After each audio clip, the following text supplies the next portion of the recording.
just dealt with Kirby's press conference on Monday, and he asked a really critical question for Georgia as they head into, I guess now, the biggest game of the year. So many of these games. He said, are we getting better? This is actually a great question for anyone in modern day college football, because as we're learning, people are going to lose games, and you need to surge as the season goes on. You need to get better, I should say. I don't know about surging, but you need to get better as seasons go on.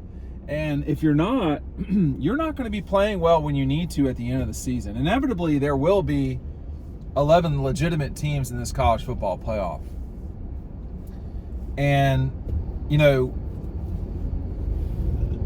that begs the question, are there, there's going to be 11, maybe 11 is a strong word, but getting back to the point here, is Georgia getting better?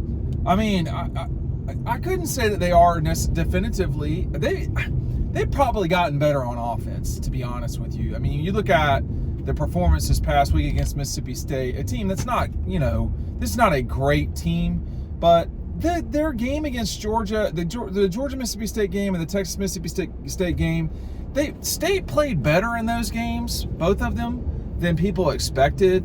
But the way that Georgia drove the ball at the end of the game, I think was indicative of what they feel like they can do. I think their challenge this week is Texas. I mean, like, more than anything, the way that Kirby spoke today, I think if you listen to him for the 20 minutes that he goes for, and you're going to pick Georgia, there's no scenario where you'd listen to Kirby today and think that Georgia got shot against Texas.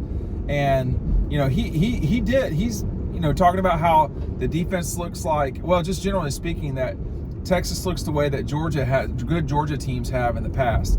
Well, look, if Texas is that good, and they may be, I'm not even but Georgia's not beating that. This Georgia team cannot beat the team from 21, 22, and probably 23. Not the way they played.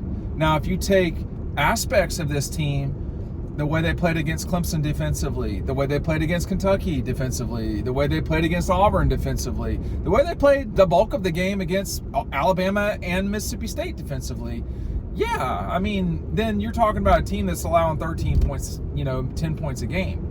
If you're talking about the offense that played every game probably but the Kentucky game and the first half of Alabama, yeah, but what Kirby's global point today was, here's my point, is if you don't string together 4 good quarters, I don't know that they'll win, because Texas is an extremely physical team up front, and that makes it different than some of the teams Georgia's played in the past in a way. So stick with me on this, okay? First of all, are you signed up for our newsletter? The link to that is right down below. We really do appreciate everybody. We've got tens of thousands of people on that mailing list. You're going to miss out on the content that we create every single day. It's not just in video form, okay? Texas is different than Alabama, okay? The quarterback is not a run-based quarterback. Texas is different than Auburn. The quarterback is not a run-based guy. Texas is different than Mississippi State. The quarterback, the style of offense is not just throw it all over the place. Texas is extremely balanced offensively. Quinn Ewers against OU, if I'm not mistaken, had 200 yards passing. That's not a lot, but that's plenty. And, so he has the capability of really throwing it all over the place. But all you need to know about Texas is what they did a season ago at Alabama, where they basically just bullied Alabama for 4 quarters and won the game going away, I would say. And it caused Alabama to get their act together, but it was an indicator of where Texas was and where they can go. Texas is better now than they were then.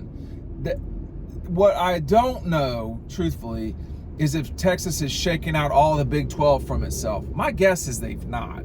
That's my suspicion. Usually what you are, that doesn't just disappear. So it may take a second or two as they transition into the SEC, shaking away these nail biters to Kansas State, who's a good team, or sort of the way that they've had it at times. But look, this is a huge weekend in Austin specifically, but for the Longhorns, because, you know, if you're the number one team in the country, statistically, there's no question they're the best team in the country. It does, you know, are they statistically the best team because of the teams they've played and that they are that good? Is it one of the two or both? It's probably both. I mean, you cannot really say that. Georgia's played 4 league games. It's October. I mean, Texas has played 2, and one of them's an Oklahoma game they always played anyway. So Georgia's played half of their league games. This will be 5. You know, people forget. I don't know that people forget, but like, you know, this season's, you know, been an extremely tough 6 games for Georgia so far. Maybe on paper, Kentucky and Auburn should not have been, and Auburn really wasn't necessarily. But when you think about, I misspoke the other day. I said 4 top 10s. This will be 3 teams in the top 10, and they are a top 10 as well team, Georgia. So they have played 3 teams as of Saturday when they kick off that are in this week's top 10. That's a lot. Plus, you have an Auburn a rivalry game. You know, it's just been a real challenge for Georgia. I do not remember everybody Texas has played besides Michigan. Okay, so they played Michigan State and Oklahoma, and the other games were, you know, they played Colorado State to start, like Texas San Antonio, and someone else I'm leaving out. So you get the point, right? It's not; these are not at all the same thing, and it may be that we see Texas move forward in league play, and they're not maybe as dominant as they've appeared to be. I mean, all you got to do is look at Ole Miss and Tennessee, and maybe to some degree Alabama, and just say, well, that's not the same. No, it's not the same. It's not the same, and it's not what I did in college is not the same either. But when you played someone in your conference, you did not give a shit about what, and then nothing surprised you because you were used to playing them all the time. The better teams usually won. But, like, Ole Miss is not going to be scared of LSU and vice versa. Tennessee and the Gators, I told y'all that Florida could win that game. And they probably should have, but they lost. And, I mean, because when you're a loser, that's what you do. And when you're in that situation. So, that's what they did. But I think, to me, with this game, you know, Georgia's going to have to play the best game they've played this season, for sure, to win the game. And my suspicion is they're going to have to score right on top of 30 points to win. And that's going to be hard to do against a Texas defense that, you know, I don't think they've allowed more than 13. I'd have to go back and look. I don't know if they've allowed more than 13. It doesn't seem like they have. But now, again, you know, Oklahoma offense, really bad. Michigan offense, particularly that week against Texas, just not great. And then, of course, their game with State, you know, was a ball game, just like it was with Georgia, relatively late, at least deep into the third quarter. So, I don't know. I mean, like, we've seen lately, Carson's had turnovers in 2 of the last 3 games that have really hurt Georgia. Is that going to happen, or is Quinn Ewers going to have that problem? I mean, why do turnovers happen? Okay, against Mississippi State, that was not about pressure. The ball to the ball to the tight end, I think it was Lawson, in the end zone. That was not about pressure. It was just a throw that turned into an interception. So, you know, I think whoever's throwing it 45 to 50 times in this game is in trouble. Unless it's like become a total shootout situation, Big 12 football, then, you know, you don't want that, man. You want to play your game. Both these teams probably just want to play it and run it. This is the time where Georgia's offensive line, you know, if you're going to make a stand, guys, this is the time to do it because, you know, Texas is probably the best defensive line that you'll see. And we saw earlier this season against a really good defensive line in Clemson and to some degree Kentucky. I mean, Georgia ran it enough, but I don't think enough is going to get it done this time. Like, I think you're really going to have to be explosive, get some cheap, easy points. I mean, like, they've scored, and this is just going off memory, they've scored 41, 31, and 34 their last 3 games. So they're scoring. Like, the scoring is not the issue, but I think it's got to be explosive against Texas. Georgia seems like they're perfectly fine driving the ball down the field, but can you get Anthony Evans, exploding? This is, Arian Smith, he's got to have a good game. ETN, when he gets free, he's got to take it to the house. Like you don't want to earn all these drives don't have to be earned drives.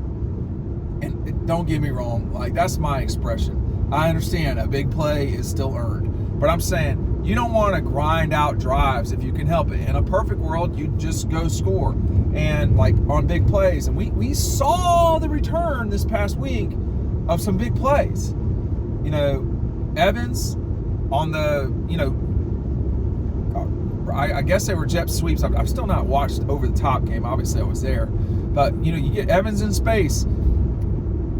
Arian Smith is a weapon, and it needs to be a weapon that functions at all time. It cannot backfire. It can't have drops, stuff like that. He's just too good. The one ball that was thrown to the end zone, that would have been a really tough catch. So I'm not talking about that. I'm talking about the other balls.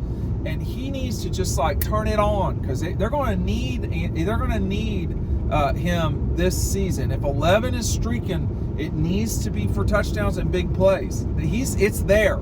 The Alabama, think about it, man. Think about how he played against Clemson, against Alabama, that first ball, this past week against Mississippi State. Like, it's not a fluke that he's this available. And because he is, you've got to cash in. Love it. It's lucky, love it. I mean, they've got weapons. I would use Evans more. I mean, Frazier, they've got weapons, but this is going to be a 15-round fight, and that's just what I would be prepared for. These guys have shown, talking about Georgia, that just because they go to a hostile environment doesn't mean that they won't play explosive football and they won't be able to grind it out. They can do these things, but they're probably going to have to do both against this Texas team. Against Ole Miss, I'll be saying some of the same things, but Texas is an Ole Miss. Ole Miss could have, I don't know what the rest of their schedule is, but they certainly could have 3 losses by the time Georgia comes. That game does not look like it did. The Tennessee game does not look like it did. The Florida game does not look like it did. Florida's better than people are saying, and they're just dismissing Florida, and that's okay. I mean, whatever, but I would not pick Florida to beat the Dogs, and I do not see that happening. I'm just saying, if you think they're going to go down there and just steamroll them, Florida's not playing like that right now. Not right now. Now, they did play like that at the beginning of the season. It was not great, but now, no, they're playing pretty well. And this league is a mumbled mess. You could have a weekend here where Tennessee and Alabama, one of the two has 2 losses, and everybody else has a loss in the league except LSU. So, I mean, I don't know. I mean, we're ready to proclaim we're ready to proclaim this game as this is just the latest game that's big. That's just this week. 2-3 weeks ago was Georgia, Alabama. Now it's Georgia, Texas. And, it could be the A&M Texas is a pivotal game to decide who goes to the SEC championship. Arkansas, we don't know yet. This has become a muddled mess. And the reason why, I would say, is that people are not as consistent as they have been, teams. You're seeing Georgia is certainly not consistent the way they need to be or the way they have been. Texas has been consistent, but again, against what, right? If Clemson were playing in the SEC, they wouldn't be demolishing everybody. They lost by 31 to Georgia. What would happen to them in Arkansas or Tennessee or, Florida even? We don't know. So it's we saw Ohio State really play well and then they went and lost to Oregon. So, and listen, and then you had Oregon. I didn't talk about this in Leggy's Thoughts very much because I had not had the ability to see all those other games. But people, you just need to play well. Losing, yeah, not great, not ideal, but right now, I don't see Georgia with more than 2 losses. coming to the end of the season. And I'm not, I mean, you know, I think it would depend on how you acquire a third loss. But I did not at all think that we'd see a three-loss team in the playoff. I'm not so sure now the way that the SEC has become. It's just a really challenging league right now when you've got, you know, Vanderbilt a play away from being undefeated in SEC play with a win over Alabama. So, you know, they outplayed Missouri and lost. So you just can't know in this league from week to week, whereas a year ago you could. And maybe the dust will settle slightly, but let's just say Georgia goes and loses to Texas. This season is not even close to being over. It's what it is. I mean, you know, I would imagine at that stage they will probably go 10-2, probably, and then they'd get into the playoff. I don't know they'd play for the SEC championship, but they'd get into the playoff. Let's imagine that they win. What? They beat number 1 Texas on the road, but they have a 1-point win over Kentucky on the road? That's what this is now. So, like, now it's what it is. We'll see what happens as the season goes forward, as time goes on, in terms of what can we really depend on? I don't know. I bet you better depend on having a really good game every time you go play, because clearly, I mean, probably not Auburn, but of the 4 games Georgia's played in the SEC so far, 2 of the 4 have come down to the last play of the game, Kentucky and Alabama. And the other 2 were sort of decisive victories. I mean, the State game, I mean, the last touchdown I'm not so worried about. Kirby can deal with that at coaching points. You know, Georgia did what they had to do, needed to do in the fourth quarter of that game. That long 7-minute drive was the same thing they did Missouri to kill the clock off there in 2022. I mean, everybody was, well, they won that game by 4. Yeah, they did probably won that game by 11 if there were a couple more minutes left in that game. You know, Missouri was exhausted. So, you know, this is kind of how it can go. The days of a buzzsaw, that's not happening. It's not happening for Texas either. They just have not yet played an explosive offense, I would say. State has aspects of an explosive offense, but they don't have the players that Georgia, Texas, you know, Alabama, they don't have players like that on offense at State. They have really good players, but they don't have them across the board. So, you know, are you getting better? I mean, I would say I don't know the answer to that. I think there are aspects of what Georgia's done this season that are better than they were at the beginning. But there's also, you know, it may be honestly that, you know, getting better is all relative, right? It's where did you start and where are you at? Are you better in terms of mental toughness? Because clearly that's going to have to be something you deal with. I mean, Georgia's right now without 4 or 5 starting players, depending on how you look at it. That is a lot of people to be out. That's a lot. And when you're playing Texas, that's going to be challenging. Texas got some guys that they missed out at the beginning of the season too. But, you know, just how much does mental toughness come into this? And what's going on at Texas? Like, that's the part we don't know. This whole thing with Quinn Ewers and Arch, I mean, is that even a thing? Because nobody will shut up about it. And, you know, I don't know if that's a real thing or not. And you know, there's so much mixed stuff. It's always paint flying everywhere in the SEC. There's not a lot of clear lines these days. And so Georgia's just going to have to go and play their best game. If they play their best game and Texas plays their best game, you're talking about a really tight game. If either of the other one, if the 2 don't play, whoever does not play their best game, they're going to lose. And I don't know who that will be, but this is a tight one. Being on the road is not ideal, but, you know, it's what it is. Texas will be on the road at Georgia next year. Thanks for watching. We'll see you on the next video.